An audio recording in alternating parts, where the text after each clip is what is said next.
સાબરકાંઠાના વડાલીના નાદરી ગામે રાત્રિના સમયે અજાણ્યા લોકોએ પશુપાલકના તબેલામાં રહેલી ગાયનું મસ્તક કાપી લઈ જતા સ્થાનિક વિસ્તારમાં ભારે અરેરાટી સર્જાઈ છે।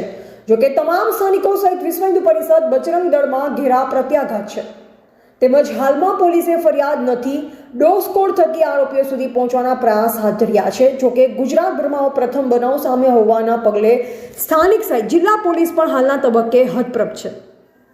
સામાન્ય રૂપિયા પૈસાથી લઈ સોના ચાંદીના ઘરેણાની ચોરી થતી હોય છે। જોકે સાબરકાંઠાના વડાલીના નાદરી ગામે પશુપાલકના તબેલામાં રહેલી ગાયની નિર્મમ હત્યા કરી તેના મસ્તકની ચોરી થવાનો પ્રથમ કિસ્સો સામે આવતા સાબરકાંઠા જિલ્લામાં સવારથી જ ભારે ખળભળાટ સર્જાયો છે।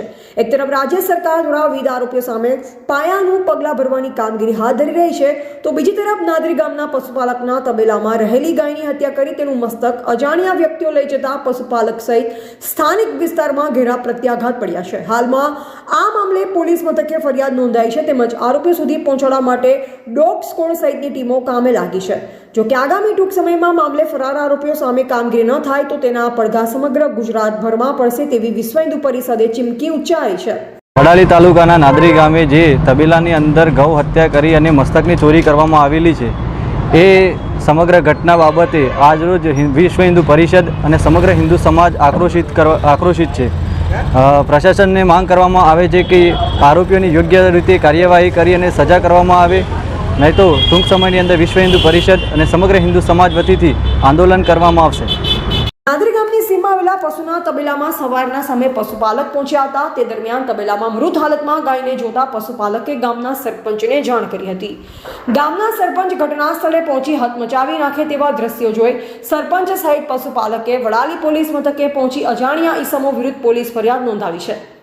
વડાલીના નાદરી ખાતે બનેલી નિર્મમ હત્યાના પગલે ઘટના બની છે। વડાલી તાલુકાના નાદરી ગામે સોલંકી રામાભાઈ માણકાભાઈના તબેલાની અંદર એક ગૌ માતાનું મુખ રાત્રે કોઈ કાપી અને અજાણ્યા ઈસમો લઈ ગયા છે, તે વિશે ગામ લોકોમાં બહુ રોષ છે।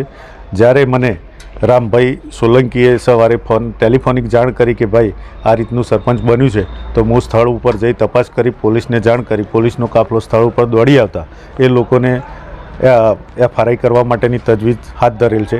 અને જે બાબતે ગામ લોકોમાં રોષ છે કે આવી નિંદાકીય પેલી ના થવી જોઈએ, અને આજ સુધી આ ગામમાં આવું કોઈ પણ પ્રકારનું કૃત્ય બનેલ નથી, જે ગામ લોકોની અંદર રોષ બહુ ચાલે છે। હાલ સ્થાનિકોની માંગ એવી છે કે જલ્દીમાં જલ્દી આ જે આરોપી છે તેને પકડી અને કડકમાં કડક સજા થાય તેવી ગામ લોકોની માંગણી છે। અત્યાર સુધીમાં કયા પ્રકારની કાર્યવાહી કરવામાં આવી? અત્યાર સુધીમાં પોલીસ દ્વારા હાલ એફઆર લખવાની કામગીરી ચાલુ છે, અને હાલ પીઆઈ તપાસ સ્થળ ઉપર આવી અને તપાસ કરી અને એફઆઈ કરવાનું કહે છે। હું સ્થળ ઉપર જઈને આવે છું। શું નામ આપનું? મારું નામ પટેલ અશોકભાઈ બેચરભાઈ।